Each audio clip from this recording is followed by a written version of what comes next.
ቤተሰብ ዛሬ ደግሞ እንዲሁ ቪዲዮ ይዘን መጥተናል። ለጀማሪዎች የሚሆን ቪዲዮ።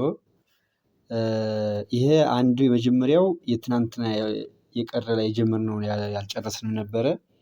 ሙያ የሚል ነገር እንዳልኳችሁ ነው ያቆመው። ሁለተኛ ደግሞ አሁንም ክፍል አንድ ላይ ማገናኘቱ አበበ ሶላ ብሎ ማሰቡ ሳይሆን ከወርቁ ጋር ማገናኘቱ የዞረ ነገር አለው የሚል ኮሜንት ተመልክቻለሁ። ለሱ ደግሞ አሁንም የበለጠ ክሊር ለማድረግ አሁንም እዘን መጥተናል፣ እንሰራበታለን። መጀመሪያ አሁንም የምንጀምረው እንዴት እናገናኘው ከሚለው ጋር ነው። አንድ ምሳሌ ማከላችኋለሁ። እንዴት እናገናኘው የሚለው እንግዲህ አበበ በሶ በላ ብሎ አረፍተ ነገር መስራት ነው ቅኔ መቆጠር ማለት ብያችሁ፣ ይሄ የተግባባን ይመስለኛል። ይሄ ያልገባው ሰው ያለ አይመስለኝም። ከዛ ማገናኘቱ ጋር ነው አሁን በደንብ መስራት ያለብን እንጂ አረፍተ ነገር አበበ በሶ በላ፣ ልጁ ወደ ትምህርት ቤት ሄደ፣ ምንድንስ የሚሉ አያቅታችሁም ብዬ ነው የማስብና ስናገናኝ ምንድን መሰላችሁ ምስጢሩ የዕለት የሚያስነግር አለ። ከዛ ያ የዕለት የሚያስነግረው እንትን የቤተክርስቲያን ታሪክ በቅኔ መጥቶ ቀጥታ ታሪኩ ላይ ያገኘነው መናገር አንችልም። ለምሳሌ ዛሬ 23 ቀን ነው ቅዱስ ጊዮርጊስ ይውላል። ለቅዱስ ጊዮርጊስ ተመስሎ መቆረጡ ያስነግርለታል፣ መጋደሉ ያስነግርለታል፣ አጠቃላይ መታመኑ ያስነግርለታል፣ ሰማዕትነቱ ሰይፈ ሜሎስ ያስነግርለታል። ክህደት ተናፍቆ ፍርሃት ድንጋጼ ደግሞ ይርቀዋል ማለት ነው። ይሄ የሚያስነግረው ነው። እንግዲህ ከዚያ የሚያስነግረውን በደንብ ከሰማችሁ በኋላ እንግዲህ እናንተ ያሰባችሁት የአረፍተ ነገሩ አረፍተ ነገር ባለቤቱን ከዚህ ከዛሬ ከሚያስነግረው ሰውዬ ጋር ታገናኙታላችሁ ማለት ነው። ለምሳሌ ልጁ ከብት ጠበቀ የሚል አረፍተ ነገር ሰራችሁልኝ። ልጁ ከብት ጠበቀ እንግዲህ ኖርማሊ አረፍተ ነገር መስራት ነው ብያችኋለሁኝ። ከዛ ልጁ ከብት ጠበቀ ብላችሁ አንድ አረፍተ ነገር ከሰራችሁ በኋላ ታመጡና ወደዚህ ከልጁ ጋር የምታገናኙት ማን ነው? ዛሬ የሚነገርለትን ሰውዬ ሰማዕት። ለምሳሌ ዛሬ ቅዱስ ጊዮርጊስ ነው ብለናል። ስለዚህ ልጁ ከብት ጠበቀ የሚል አረፍተ ነገር እናንተ ሰርታችሁልኛል። ከዛ ተነስቼ ደግሞ የሚያስነግረውን ደግሞ እኔ ነግሬያችኋለሁ። ቅዱስ ጊዮርጊስ መቆረጡ ያስነግራል ብያችኋለሁ። ስለዚህ ስለ ቅዱስ ጊዮርጊስ የምናወራ ከሆነ ልጁና ቅዱስ ጊዮርጊስ ይገናኛሉ ማለት ነው። ይገናኛሉ ማለት በአንድ ይወሰናሉ። ቅዱስ ጊዮርጊስ ልጅ ቅዱስ ጊዮርጊስ ይሄ እንላለን። በእርግጥ ከአማርኛ ዘወር ያለ ነገር አሁን ይሄ ልጅ ነው የምንለው አማርኛ፣ በቅኔ ግን ልጅ ይሄ ነው የምንል። ይሄ ተግባሩ ነው፣ የቅኔው ባህሪ ነው። እና ልጅ ይሄ ልጅ እንደነበረውን በአማርኛ በግዕዝ ሲሆን ግን ልጅ ይሄ ነው የምንል። እየተዘዋወረ ነው። ይሄ ማዘዋወሩ ማለት ነው። ቀላል ነገር ነው። ከዛ ግን የሚያስነግረውን ቅዱስ ጊዮርጊስ ነው ዛሬ የሚያስነግር ስላችሁ ከአረፍተ ነገሩ ባለቤት ጋር የምታገናኙት ቅዱስ ጊዮርጊስን ነው ማለት ነው። ከዚያ ምን ሆነ? ቅዱስ ጊዮርጊስ ልጅህ አላችሁኝ። አሁን ተመልከቱ፣ የሚያስነግረው ቅዱስ ጊዮርጊስ ነው አልኋችሁ። እሱን ያዛችሁ። እናንተ ደግሞ አንድ አረፍተ ነገር ሰራችሁ። የአረፍተ ነገሩ ባለቤትና ቅዱስ ጊዮርጊስን ዛሬ የሚያስነግረውን አካል በአንድ አገናኛችሁ ማለት በአንድ ጠራችሁ። ልጅ ቅዱስ ጊዮርጊስ ይሄ አላችሁኝ። ይሄ ምን ሆነ ጊዜ ማለት ነው? ያ የአረፍተ ነገሩ ባለቤት ነበር አይደል ልጅ ያለው። እዚህ ደግሞ የቅኔ ባለቤት፣ ሁለቱ አንድ ላይ ሲጨመቁ የቅኔ ባለቤት ሊሆኑ ነው ማለት ነው። እሱ ሙያ ነው፣ እንመጣበታለን። ግን የአረፍተ ነገሩ ባለቤት ብላችሁ ያሰባችሁት እዚህ መቶ የቅኔ ባለቤት ነው የሚሆን። ስለዚህ ቅዱስ ጊዮርጊስ ልጅ ቅዱስ ጊዮርጊስ ይሄ አላችሁት። ኦኬ፣ ይሄን ያዛችሁ። ከዛ ምንድን ያላችሁት እናንተ? ከብት ጠበቀ ብላችሁን ያሰራችሁልኝ፣ አረፍተ ነገር የሰራችሁልኝ። ሌላ ልትሉ ትችላላችሁ፣ እሱ የእናንተ የራሳችሁ ጉዳይ ነው። ግን ይህንን ብትሉ ብዬ ነው የማስበው እኔ። ልጅ ከብት ጠበቀ ብላችሁ አረፍተ ነገር ሰርታችሁልኝ፣ እሱን ተቅኔ ጋር እንዴት እናያይዘው የሚለው ላይ ማወራላችሁ ዛሬ። እና ቅዱስ ጊዮርጊስ ልጅ ቅዱስ ጊዮርጊስ ይሄ አላችሁኝ።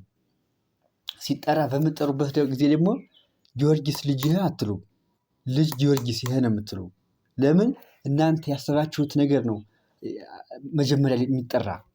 ከዛ ያ ልጁ ከብት ጠበቀ ብላችሁ ነበር አይደለ? ከዛ ለቅዱስ ጊዮርጊስ ምን ይነገርለታል ብያችኋለሁ ቅድም? መቆረጥ ወይም ተመስሮ። አያችሁት?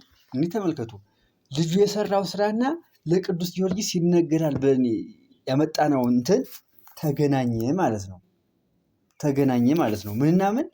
ልጁ ከብት ጠበቀ ብላችሁኛል። ቅዱስ ጊዮርጊስ ደግሞ ተጋድሎ ተመስሎ ይነገርለታል ብያቸዋለሁ። ተቆርጧል። መቆረጡን የሚያስነግር ዛሬ ለቅኔ ብያቸዋለሁ። ስለዚህ ልጁ የሰራው ስራ ምንድን ነው? ከብትን መጠበቅ አይደል? ከብት የሚለው ተመትሮና ከብት አንድ ላይ ደግሞ ይያያዛሉ። እንግዲህ ልብ በሉ። ዛሬ የሚያስነግረው ቅዱስ ጊዮርጊስ ስለሆነ ከእናንተ የአረፍተ ነገሩ ባለቤት ጋር ይገናኛል። የቅኔ ባለቤት የሚሆነው አካል ከእናንተ ባለቤት አረፍተ ነገር ባለቤት ጋር ይገናኛል። ማና ማን? ቅዱስ ጊዮርጊስ። ጊዮርጊስ ልጅህ አልኳችሁ፣ ወይም ልጅ ጊዮርጊስ ይሄ አላችሁ። ከዛ ምን ያህልን ያልኳችሁ? ያኛው ልጅ ያላችሁኝ ከብት ጠበቀን ያላችሁኝ። እኔ ደግሞ የሚያስነግረው ጊዮርጊስ መቆረጡ ነው፣ ተመትሮ ነው እያችኋለሁ። ስለዚህ ከብት ተመትሮን ጠበቀ አልኳችሁ። ጊዮርጊስ ልጅ ጊዮርጊስ ይሄ ከብት ተመትሮን ጠበቀ አልኳችሁ። ተመልከቱ። አሁን ቅኔ የሆነ ኖርማል። እንግዲህ አሁን ቅኔ ነው። ከዚህ በኋላ ስለ ቅኔ የምናወራው አረፍተ ነገር እናንተ ያመጣችሁትና ዛሬ የሚያስነግረው አካል በአንድ ላይ ተጫምቀው አንድ ቅኔ የሰሩልን ማለት ነው። ምን የሚል? ጊዮርጊስ ልጅ ጊዮርጊስ ይሄ ከብት ተመትሮን ጠበቀ አልኳቸው። ከዛ ይህንን ወደ ግዕዝ መቀየር ነው። ከዚህ በኋላ ጊዮርጊስ ማለት ጊዮርጊስ ነው ራሱን ችሎ። ልጅ ማለት ወልድ ወይም ደቂቅ ነው። ጠበቀ ማለት ኖላዊ ነው። እንስሳ ማለት ከብት ነው። ተመትሮ ማለት መቆረጥ ማለት ነው። ስለዚህ ጊዮርጊስ ወልድ ኖላዊ እንስሳ ቶማስ ተመትሮ አልሆኝ። እሺ አሁን አንድ ጥያቄ አለ። ቶማስ ከየት መጣ? ስለ ቶማስ እኮ አላነሳንም ነበረ። ቶማስ ከየት መጣ ልትሉ ትችላላችሁ። እሺ እንዴት ቶማስ ልክላላችሁ? ከላሁላችሁና ጊዮርጊስ ወልድ ኖላዊ እንስሳ ተመትሮ ብዬ አንድ ቅኔ ባመጣ አንድ ብልሽት ሰራሁ። ይሄ ብልሽት ምንድን ነው? ከቤቱ መምቻው አጠገብ ያለው እንስሳ ያለው ቃል አጠረብኝ ማለት ነው። ማጠርና መርዘምና ማጠር አለ። በፊደል ታውቁታላችሁ። አማርኛ ስትማሩ ግጥም በሶስት ይከፈላል ብለን ነበር ተምረናል። ሰንጎ መገን፣ ቡሄ በሉና የወል ግጥም ብለን ከዛ የሰንጎ መገን ግጥም 4×4 ነው፣ 5×5 የምንድንስ የቡሄ በሉ ብንድንስ እያልን ስንማር ነበር። ፊደል እየቆጠርን ማለት ነው። ይህም ፊደል ቁጠራ ነው። ፊደል ቁጠራ አለው። ይሄ ዜማ ልክ ይባላል። ዜማ ልክ ማለት ፊደል መቆጠር ማለት ነው። አሁን ዜማ ልኩ ሰብሯል ሲሉ ከሰማን ሰው ምን ሆነ ማለት ነው? የፊደሉ ብዛት ወይ ረዝሟል ወይ አጥሯል ከሚባለው ፊደል ብዛት በላይ ሂዷል ማለት ነው። እና ይሄ ስለሆነ እንስሳ ተመትሮ ብዬ ብል ያጥርብኛል እንጂ ማለት ትችል ነበረ። ግን እንዳያጥርብኝ ምን እላለሁ? እንስሳ ቶማስ ተመትሮ እላችኋለሁ።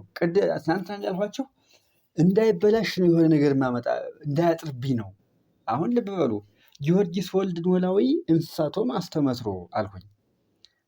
የቶማስ ከብት ተመትሮን ጠበቀ አልኳችሁ። ቶማስ ምንድን ነው ካላችሁኝ፣ አንጻር ይባላል። አንጻር ይባላል። የማን ከብት ጠበቀ ለምትሉ የአባቱን ከብት ነው እኮ የምትሉ አይደል እንዴ? ልጅ ከሆነ የአባቱን ነው ሊጠበቅ የሚችል መቼም። ወይ ደግሞ እንትን ገብቶ ከሆነ ሰው ቤት ገብቶ ከሆነም የአባወራውም ከብት ነው ሊጠበቅ የሚችል። ስለዚህ ግን ልጅ ስላልነው ይሄን የአባቱን ከብት ነው የሚጠበቅ። ስለዚህ የማን ከብት? የአባቱን ከብት የሚል አካል አብሮ ባለቤትነት አመልካች ሊመጣ ይገባል። ምን እንዳያጥርብን ነው እኮ እንጂ እኮ ለመጣት ይችል ነበረ። ስለዚህ ጊዮርጊስ ወልድ ኖላዊ እንስሳ ቶማስ ተመትሮ አልኩኝ። እንስሳ ቶማስ የሚለው ቃል ሲፈታ ምንድን ነው? የቶማስ የአባቱ ቶማስ እንስሳ ተመትሮን ጠበቀ። ቶማስ ግን ምን አገባው እዚህ ውስጥ? ተመትሮን ሲያይ አንጻር ይባላል። ይሄ አንጻር ማለት አሁን ለምሳሌ አንዱ ያደረገው ያኛው ስራ ለዚያ አዲስ ካልሆነ የሚመሳሰለው ማለት ነው። አንጻር ማለት መመሳሰል ማለት ነው። ለምሳሌ እኔ አሁን ቅኔ አስተምራለሁኝ አይደል? አሁን እናንተን በሚዲያ ስለዚህ ስለ ቅኔ አሁን መንበረ ወርቅ ቅኔን አስተማረ ብላችሁ አሁን እስቲ በእኔ ቅኔ ቆጥሩብኝ ብላችሁ መንበረ ወርቅ ቅኔን አስተማረ አትሉኝም። ምንድን ነው የምትሉ? ሌላ ነገር ታስቡና ከዚያ ጋር ነው አንድ ላይ የምታማቱኝ። ምን ብላችሁ? ለምሳሌ ፖሊስ ሕግ አስከበረ የሚል አንድ አረፍተ ነገር ታመጣላችሁ መጀመሪያ። ከዚያ በኋላ ፖሊስ መንበረ ወርቅ ሕግ ቅኔን አስከበረ ነው የምትሉት። ይኸው አስከበረ በሚለው ውስጥ ምን አለ? አስተማረ የሚለው ነገር አለ። ተግባባል? በዚህ ልክወት እና እንደዛ ነው እንጂ ቀጥታ እዛ ግን የምን ሕግ ሲባል የምን ሕግ ብዬ ብጠይቃቸው ለሰሙ ግልጽ ነው። የሀገር ሕግን የሚጠብቅ የህዝብ ሕግን የሚጠብቅ የመንግስት ሕግን የሚያስጠብቅ ለወርቁ ግን መምጣት ያለበት ማን ነው? ቅኔ የሚያስተምር እንደኔ በሚዲያ ቅኔ የሚያስተምር አካል። ለምሳሌ አብርሃም የሚባል ሰው ቅኔ እያስተማረ ከሆነ መንበረ ወርቅ ፖሊስ ይሄ የሀገር አብርሃም ሕግ ቅኔን አስተማረ ነው የሚል። ይህ አብርሃም ምን መጣ? እሱም ቅኔ ስለሚያስተምር እኔም ስለማስተምር አንጻር ሆኖ መጣ ማለት ነው። መመሳሰል ማለት ይሄ ነው ስላችሁ ነው። ከዛ አሁን ቅድም እንዳልኋችሁ ጊዮርጊስ ወልድ ኖላዊ እንስሳቶም አስተመስሮ ብዬ አንድ ቤት ነው ያደረኩ። ገና ግን ምን መሆን አለበት? ሁለት ቤት ነው አንድ ጉባኤ ቃና ለመሙላት የሚደረግ አይደለ? ከዛማ ምን ልበል መሰላችሁ? እንደ ትናንት ነው። ትናንትና አሁን ምክንያቱን አስቀምጡ። ለምንድን ነው ቀን ሳይበላ ያ ልጅ በሱ ሳይበላ ለምንድን ነው ቀን ሳይበላ የሚል ምክንያት አምታችሁ ነበር። ለምን? ለማሳፋት ነው የሁሉ የሚደረግ ጥረት እንጂ ቅኔው ተቆጥሯል በቃ። ከዛ ደግሞ ምንድን ነው መቼት የሚባል ነገር መግለጽ ይቻላል። መቼት ማለት መችና የት ከሚል ቃል የመጣ ነው። መች ማለት ቦታውን መግለጽ። አሁን ለምሳሌ ልጅ ጊዮርጊስ ይሄ ከብትን ጠበቀ፣ ከብት ተመትሮን ጠበቀ አልኩኝ። ከዛ ለሰሙ የት ላይ ነው ከብት የጠበቀ? ቤት ጋጥ ውስጥ ነው እንደ ከብት የሚጠበቅ? በሜዳው ነው። ስለዚህ ሜዳውን መግለጽ ነው። ከሜዳው ላይ ጠበቀ። ለወርቁ እኮ ግን ደግሞ ጊዮርጊስ ተመትሮን ጠበቀ ማለት ተቆርጦን ያዘ፣ መቆረጥን ያዘ፣ ተቆረጠ ማለት ነው። ጊዮርጊስ የት ነው የተቆረጠ? ሲጋደል ነዋ። ተጋድሎ ላይ ነው የተቆረጠ። በጣም አሪፍ። ተጋድሎና ሜዳ የሚለው መስክ የሚለው ሊገናኝ ነው ማለት ነው። ከዚያ ተጋድሎ መስክ ከዚህ ላይ ከብት ተመትሮን ጠበቀ አለ ማለት ነው። ልብ በሉ። አሁን ጥሩ ቅኔ የሆነ ላይለ ተጋድሎ መርህብ ዘእንስሳ ቃለ አዋዲ ወፈሮ የሚል አለ። ላይለ ተጋድሎ መርህብ ዘእንስሳ ቃለ አዋዲ ወፈሮ። ቃለ አዋዲ ማለት ዮሐንስ ማለት ነው። እንስሳ ዮሐንስ የሚውልበት ሜዳ ተጋድሎ። አያችሁት? ሜዳ ተጋድሎ ከዚህ ላይ ከብት ተመትሮን ጠበቀ። ማን? ጊዮርጊስ ልጅ ጊዮርጊስ ከብት ተመትሮን ጠበቀ። ከየት? ከተጋድሎ ላይ። ይሄ ነው። አሁንም ቁጭ ብላችሁ ምንድን ነው ያሰበው ብላችሁ ይህን በዚህ ልክ ውት አሁን ስትቆጥሩ እንዲህ ያርጋችሁ ቆጥሩ እንጂ አሁን እናንተ ዝም ብላችሁ በቃ እንደፈለጋችሁ ያልኋችሁን ሰውና በራሳችሁ መንገድ ትቆጥራላችሁ። እንደዚያ ከሆነ እኮ ማስተካከል አይቻልም። በራሳችሁ መንገድ የምትቆጥሩና ትክክል የምትሆኑ ቢሆን እኮ ተቀደም ትሉ ነበር። አሁን ብዙዎቻችሁ የምትልኩልኝ ቅኔ ሳየው እኔ ካልኳችሁ ጋር አይገናኝም። እናንተ በራሳችሁ መንገድ ነው የምትቆጥሩ። እሱን ተውት እንዴ። እኔ እኮ ይሄን ማመጣላችሁ እኮ በዚህ እንድትቆጥሩ ብዬ እኮ ነው። በዚህ መልክ ቆጥሩ እንጂ አሁን በውስጥ ስልኩልኝ ያላችሁ ብዙዎቻችሁ እና የምትልኩልኝ ግን ይህን የተከተል አይደለም። ይህን ታልተከተላችሁ ምንም አሰለጥኑም። ወይ ደግሞ በመንፈስ ቅዱስ ከሆነ ደርሳችሁ በቃ ትልቅ ታመጡ ትችላላችሁ። እሱ ነው ያለው ነገር እና የምላችሁን ቃል አጣሱ፣ ተከተሉት። እሱን በዚህ እንደዚህ አድርጋችሁ ቆጥሩ። አሁንም ያው ክፍል አንድ ነው፣ ሁሉ ክፍል አንድ ነው። እንቀጥላለን። አሁንም እንቀጥላለን። ግን ዛሬ አሁን በዋናነት ሙያ ብያችኋለሁ። ትናንትና ታስታውሱ ሆነ የቃል ክፍል በእንግሊዝኛ በአማርኛ የቃል ክፍል የምንለው ቃል በእንግሊዝኛም አለ እና የቃል ክፍሉን ልንለጅ ነው የመጣን። አሁን ለእያንዳንዱ ቅኔ ሁሉ ሙያ አለው። ሙያ ማለት በአማርኛ ተምራችሁ ከሆነ አማርኛ የቃል ክፍል ማለት ነው። በመሰረቱ አማርኛ የ11ኛ ክፍል አማርኛ ከቅኔ ጋር በጣም ነው የሚቀራረው። እኔ አይቼዋለሁ። የ11ኛ ክፍል አማርኛ የ12ቱም ድራ ነው። የ12 ከፊደል ቁጠራ ጋር የሚገናኝ ከዚህ ማለት ጋር የ11ኛ ክፍል ግን ብዙ ነገሩ ያገናኘዋል። እና አሁን ሙያ ልሰጥ ነው።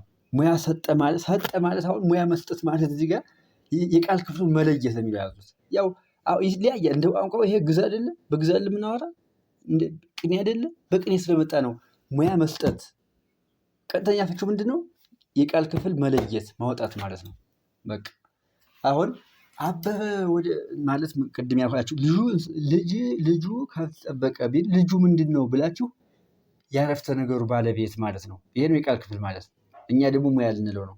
ጥሩ ሙያ ስንሰጥ የትናንትናውን ቅኔ ለምሳሌ ኒቆዲሞስ ወልድ በላዔግላ ለአስተብርኮ ህብስተ አኮኑ ወአለ በተግባር እንተ ይሁዳ ክህደት። ኒቆዲሞስ ወልድ በላዔግላ ለአስተብርኮ ህብስት አኮኑ ወአለ በተግባር እንተ ይሁዳ ክህደት አለ። ኒቆዲሞስ ልጅ ኒቆዲሞስ ይሄ በእሷ አበበ ኒቆዲሞስ በእሱ አስተብርኮን በጨለማ በላ፣ በቀን የይሁዳ ስራ ክደት በዚህ ውሏልና የሚል ነው ፍቹ። እንግዲህ ከዚያ ሙያ ስንሰጠው ኒቆዲሞስ ወልድ በላዔ ግላ። አሁን ቅድም እንግዲህ ያገናኛችሁት ብያችኋለሁ። እንግዲህ እናንተ ያሰባችሁት አበበና ኒቆዲሞስን አንድ ላይ ያገናኙት ብያችኋለሁ። ይሄ ሲገናኝ ይሄ የተገናኙ ሁለቱ አካላት ሙያ ሲሰጡ የቃል ክፍል ስንለያቸው ምሳሌ ነው የሚባሉ። ኒቆዲሞስ ወልድ ምሳሌ እንዳለን ሙያ የምንሰጥ ከመጀመሪያው ጀምረን ነው። ኒቆዲሞስ ወልድ ምሳሌ ያልናቸው። ምሳሌ ማለት አንድ ላይ የተጫፈሩ ማለት ነው። በፍቺ ስንፈታ ዝም ብለን ሁለቱን አካላት በአንድ እንዳንድ ስንጠራቸው ልጅ ኒቆዲሞስ አልን። ስለዚህ ይሄ ልጅ ኒቆዲሞስ ያልነው በአንድ ስለፈታ ነው። ወይ ደግሞ የኒቆዲሞስ ልጅ አላልን፣ ወይ ደግሞ ምንድን አላልን፣ ልጅ ኒቆዲሞስ ስላልን ኒቆዲሞስ ልጅ ወልድ ምሳሌ እንላለን በሙያ ጊዜ። ከዛ ወልድ የሚለው ልጅ የሚለው ሰም ነው። ሰም ማለት እናንተ ቁጥራቸው መጣችሁት ማለት ነው፣ ያሰባችሁት ማለት ነው። ኒቆዲሞስ ደግሞ ቤተክርስቲያን የምተረክልን ዋና አካላችን ስለሆነ ወርቅ ነው። ወርቅ ማለት እኛ ተርከን የምናመጣው ማለት ነው፣ ውስጡ ድብቁ ማለት ነው። ጥሩ። ስለዚህ ኒቆዲሞስ ወልድ ምሳሌ፣ ወልድ ሰም፣ ኒቆዲሞስ ወርቅ ተመስሎ የቅኔ ባለቤት። ምን ማለት ነው? የቅኔ ባለቤት ማለት የአረፍተ ነገር ባለቤት ማለት ነው። በቅኔ ስለሆነ ቅኔ ማለት ያልከው ተመስሎ የቅኔ ባለቤት። ኒቆዲሞስ ወልድ ምሳሌ፣ ወልድ ሰም፣ ኒቆዲሞስ ወርቅ ተመስሎ የቅኔ ባለቤት። ተመስሎ ማለት ምንድን ነው? ተጫፍሮ ወይ ደግሞ የሙያ ክፍሉ ማለት ነው። ጥሩ። ከዛ በላዔ ግላ የሚላለ ቀጥሎ ኒቆዲሞስ ወልድ በላዔ ግላ። በላዔ ግላ ያለው በላዔ ያለው በሶን በጨለማ በላ ነው፣ በላ ነው ያለው። ስለዚህ በላ የሚል አረፍተ ነገር በአማርኛ ምንድን ነው ብላችሁ ግስ ነው የምትሉኝ፣ በእንግሊዝኛስ ቨርብ ነው የምትሉኝ፣ በቅኔ ማሰሪያ ያችሁት። በአማርኛ ማንኛውም ጊዜ ማሰሪያ ይባላል። ግን ልብ በሉ፣ በላዔ ማሰሪያ ይስባል እንጂ አይሳብም። አይሳብም ማለት ማሰሪያ ተጠራም በኋላ ሌላ ዝባዝንኪ ነገር አበቃለት ማለት ነው። ሌላ ወደሱ የሚመጣ የለም። ማሰሪያ ማሰሪያ ነው፣ አለቀ። ቅኔውን ጨረስከው ማለት ነው። ማሰሪያ ከጠራ በኋላ አበበ ወደ ትምህርት ቤት ሄደ፣ አበበ በሶ በላ ካልክ በኋላ በላ ካልክ በኋላ ታወራለህ እንዴ? የለም።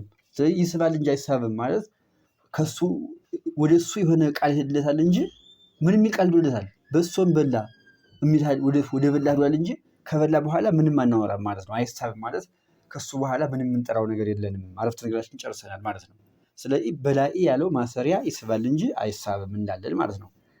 ግላ በላዔ ግላ ያለ ተናቧል። አንድ ላይ መናበብ ማለት ሁለት ቃል በአንድ ሲጠራ ዳዊት ያልተማረ የለም አይደለ? ብፁዕ ብእሲ ዘይሆረ በምክረ ረሲዓን። በምክረ ረሲዓን አያችሁት? በምክረ ረሲዓን። አሁን ምክርና ረሲዓን አንድ ላይ ናቸው። ምክረ ረሲዓን እንዳንድ ይጠራ ነው። ይሄ ተናቧል ማለት ነው። ስለዚህ በላዔ ግላ ያለውም ተናቧል። ይሄ ቃል ሲፈታ ምንድን ነው? በጨለማ በላ ነው ያለው። ግላ የሚለው ጨለማ ማለት ነው። ግላ ጨለማ፣ በላዔ በላ። በከየት መጣች ታዲያ? በን ከየት መጣናት? በላዔ ግላ በጨለማ የሚል ቃል ስንል በን አልጠራራ ዝም ብላ የመጣች።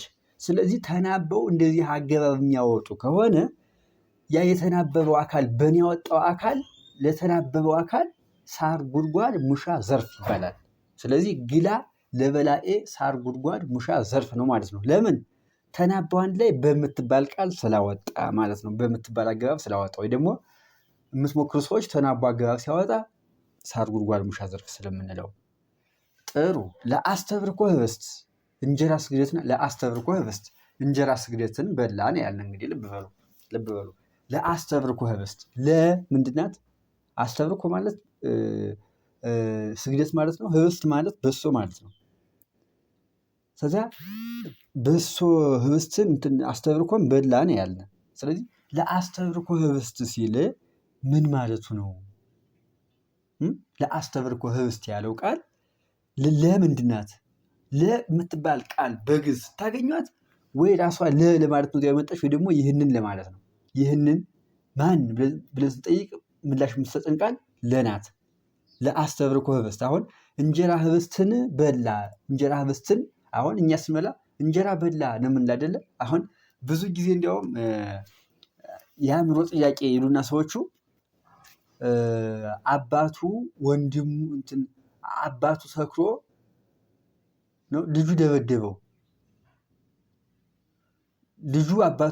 ልጁ ሰክሮ ነው አባቱ ሰክሮ ደበደበው ነው ምንድን የሚል ነገር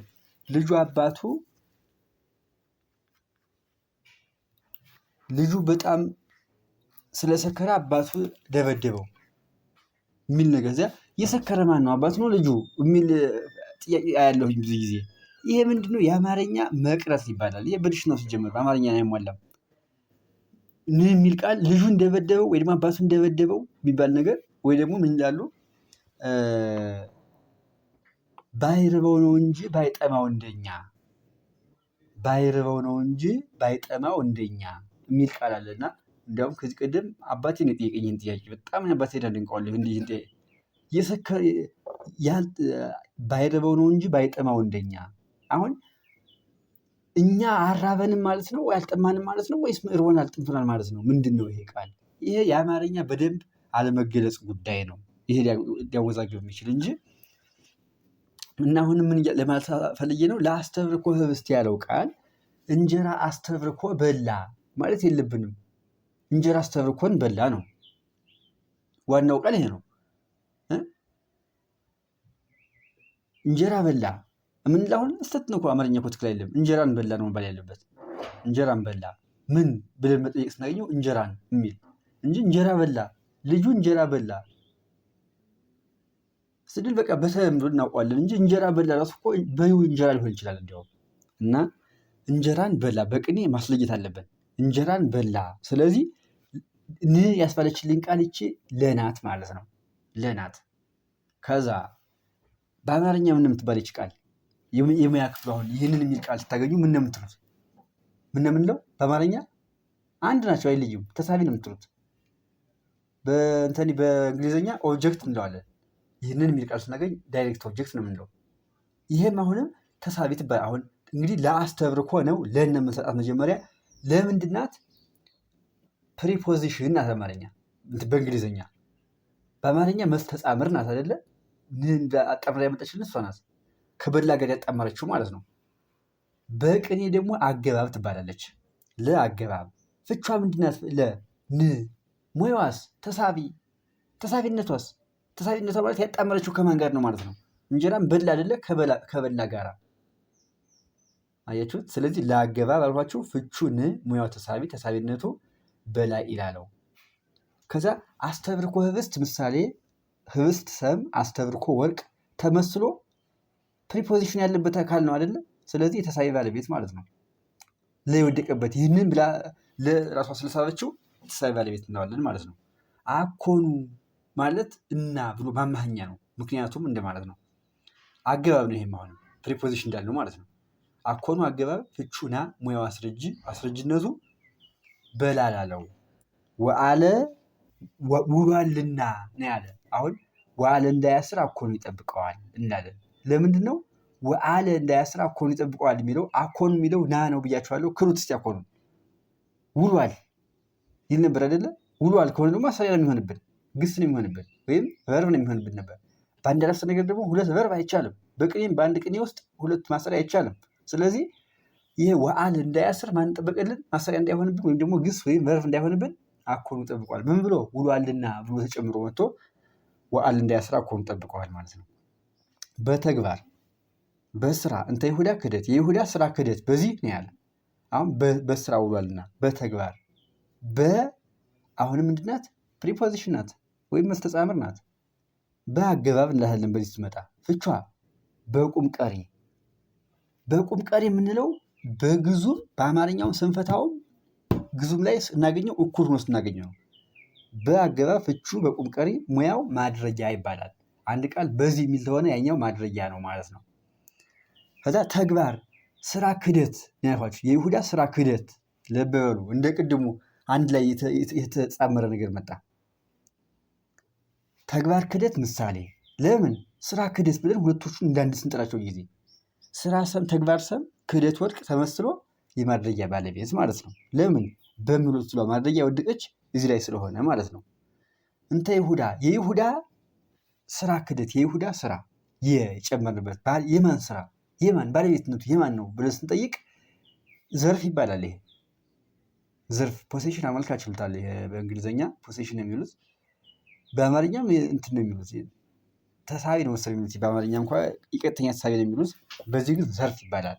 በቅኔ የይሁዳ ስራ የመንበረ ወርቅ እናት ሲል የምትል ቃል የወደቀች እኔ ላይ ስለሆነ የማን እናት ብላችሁ የምታገኙት መንበረ ወርቅ የእናት ዘርፍ ነው ማለት ነው። ስለዚህ ዘርፍ አጊያሽ ናት፣ ዘርፍ ደፊ የሚል ቃል ደግሞ ይመጣል። አሁን የስቱ በምትሆንበት ጊዜ ዘርፍ አጊያሽ፣ ዘርፍ ደፊና ዘርፍ ጠምዛዥ ነው የምትሆን የምትችል። በእሱ በሰፊው እንመጣበታለን። ለማንኛውም እዚህ ጋር ዘርፍ አያያዥ ናት። ዘርፍ አያያዥነቷ ተግባረ ይሁዳ የምታሰኝ የይሁዳ ስራ የምታሰኝ ማለት ነው። ይሁዳ የስራ ዘርፍ ነው ማለት ነው። ቅድም እንዳልኳችሁ የመንበረ ወርቅ እናት ካልኩኝ መንበረ ወርቅ ለእናት ዘርፍ ስለሆነ እዚህም የይሁዳ ስራ ስላለ ይሁዳ የስራ ዘርፍ ነው ማለት ነው። ሙያ ይህን ይመስላል። የዛሬውን ልንገራችሁ ሙያውን። ጊዮርጊስ ወልድ ምሳሌ ወልድ ሰም ጊዮርጊስ ወርቅ ተመስሎ ግን ተው አልነግራችሁም። እናንተ ሞክሩት፣ ይሄን ሞክሩትና በውስጥ ላኩልኝ ወይ ደግሞ እዚያ ውስጥ ጻፉልኝ። ጊዮርጊስ ወልድ ኖላዊ እንስሳቶም አስተመትሮ ላይ ለተጋድሎ መርህብ ዘእንስሳ ቃለ አዋዲ ወፈሮ።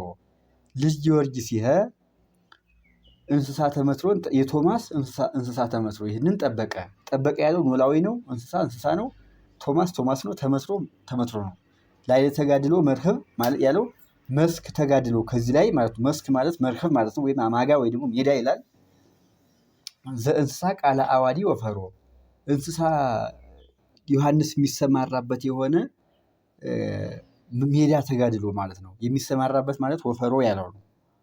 ይህንን ሙያዋን እስኪ በዚያኛው መሰረት ስጡልኝ፣ አይላችኋለሁ። እያንዳንዳችሁ ገብቷችኋል ማለት ነው። እቀጥላለሁኝ። በርቱ። ወስብሐት ለእግዚአብሔር።